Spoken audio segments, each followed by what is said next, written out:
La revue de presse. Mesdames, Messieurs, amis des journaux, bonjour. L'exécutif béninois conduit par le président Patrice Talon ne dort pas sous ses lauriers. Des actions diplomatiques sont toujours menées pour le retour des trésors royaux dans le patrimoine béninois.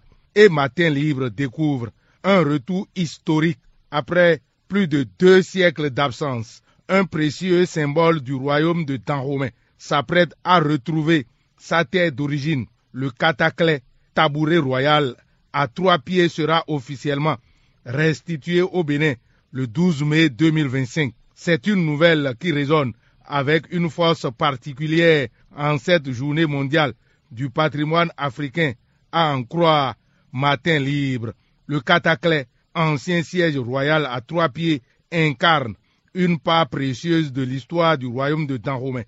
Il fait partie des œuvres pillées pendant la période coloniale et longtemps considéré comme perdu. Sa redécouverte en Finlande a donc suscité un vif émoi dans les cercles patrimoniaux et politiques, affirme Alain Godonou, chargé de mission au patrimoine et au musée du président Patrice Talon, entendu par Matin Libre.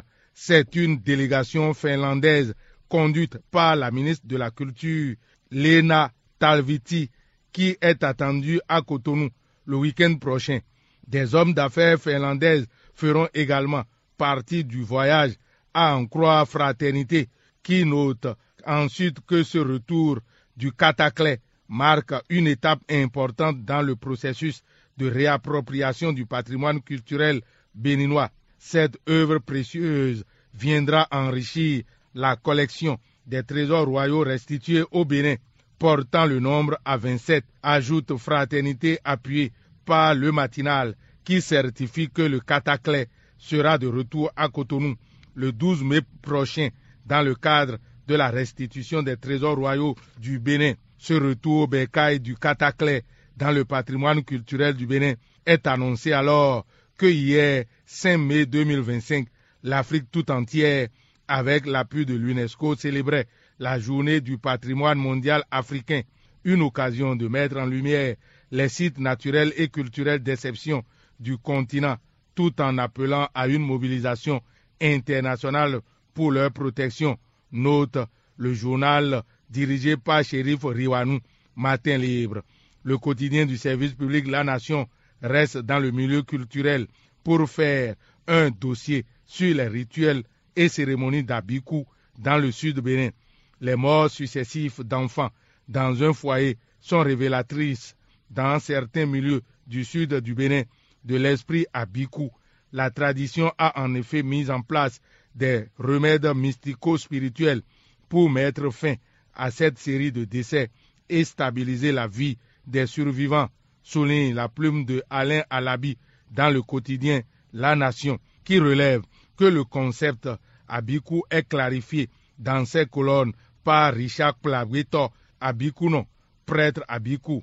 C'est un autre dossier qui alimente les colonnes de Fraternité. Les activités économiques nocturnes sont au centre de ce dossier.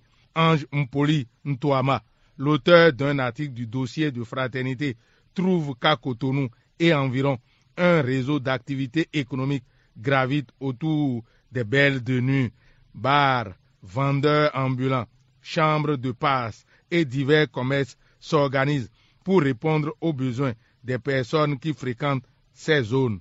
Détail Fraternité. Ce que détaille le matinal en manchette est relatif à la lutte contre le changement climatique.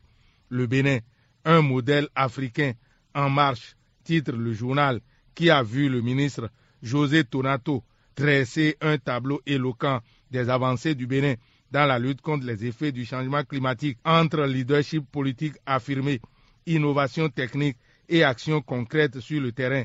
Le Bénin s'impose comme un acteur engagé sur la scène environnementale, continentale et mondiale, rapporte le matinal.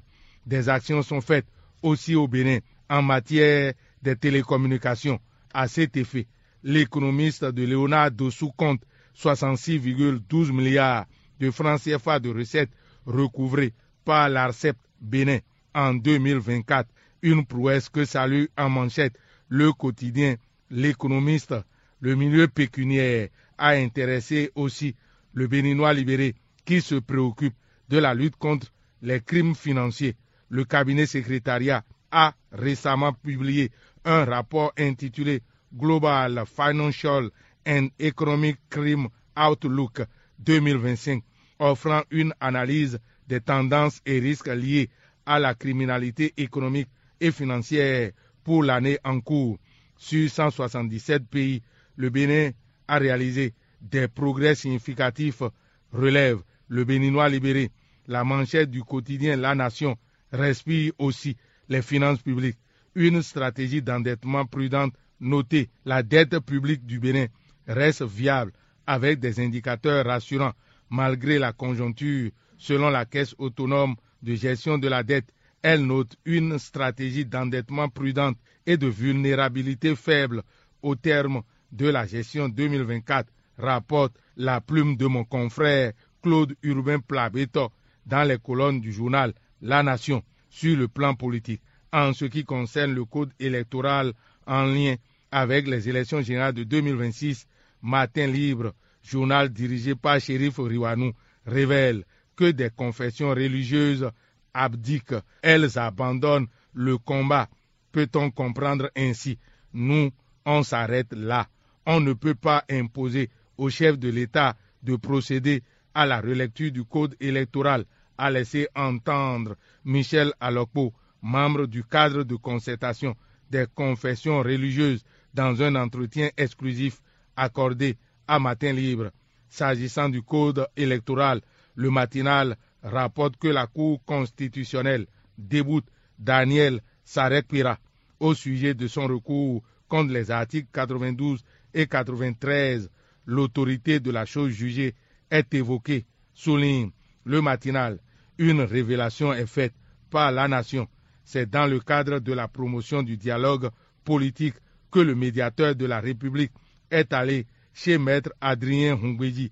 Les deux personnalités ont eu un tête-à-tête à huis clos, précise La Nation. C'est une information qui n'échappe pas au journal Le Matinal, qui relève qu'après Nicéphore Dieudonné Soglo, Pascal Essou, médiateur de la République, était chez Maître Adrien Hongbeji hier lundi 5 mai 2025 à son domicile à Porto Novo. Le médiateur Essou échange avec Maître Adrien Hongbeji dans la discrétion, certifie l'emblème du jour de Émeric Joël Alagbe. Une action diplomatique à l'interne qui va sans doute relancer la coopération politique au sein des partis politiques de la mouvance présidentielle, et c'est pour la consolidation des relations entre le Bénin et la Mauritanie qu'une délégation du Bénin conduite par le ministre d'État Ablaye Bio-Tchane s'est rendue dans ce pays pour transmettre un message du président Patrice Talon au président mauritanien. C'est au sujet de la candidature du docteur Sidi Ould Tah à la présidence de la BAD. Le Bénin apporte un soutien franc, constate le Béninois libéré. En sport, le Bénin fait des prouesses. Matin Libre rapporte que pour le championnat d'Afrique de lutte olympique à Casablanca, le Bénin est dans le top 3 avec Yamine Achiba. La pierre angulaire, le pays émergent, reste dans le milieu sportif pour rapporter que le président de la Confédération africaine de handball, Dr Aremou Manzourou, a été reçu par des autorités sportives béninoises. Le journal annonce aussi le démarrage du 3e module hier en ce qui concerne le stage pour l'obtention du diplôme de licence B-CAF au Bénin. Le coach Victor Toupé, satisfait de la qualité des cours et de l'ambiance de travail, à en croire le pays émergent. Au niveau du Haut Commissariat à la prévention de la corruption, le journal certifie que du 6 au 8 mai 2025, Cotonou accueille une mission d'évaluation internationale sur l'application de la Convention des Nations Unies contre la corruption. C'est un rendez-vous important pour la gouvernance béninoise. Durant 3 jours, des experts de la Suisse, de la Gambie et de l'Office des Nations Unies contre la drogue et le crime seront à Cotonou pour évaluer les progrès du Bénin dans la mise en œuvre de la Convention contre la corruption, une mission stratégique qui vient confirmer la volonté politique du pays de bâtir une gouvernance plus transparente et responsable. C'est une mission attendue de pied ferme par le Haut Commissariat à la prévention de la lutte contre la corruption, dirigé par Maître Jacques Attiéfon Mingan, relève l'autre vision. Fin de cette revue. À la prise de son, Fatih Wahoyon, réalisation et présentation, Lucien Dossou. Agréable journée à toutes et à tous. C'était la revue de presse.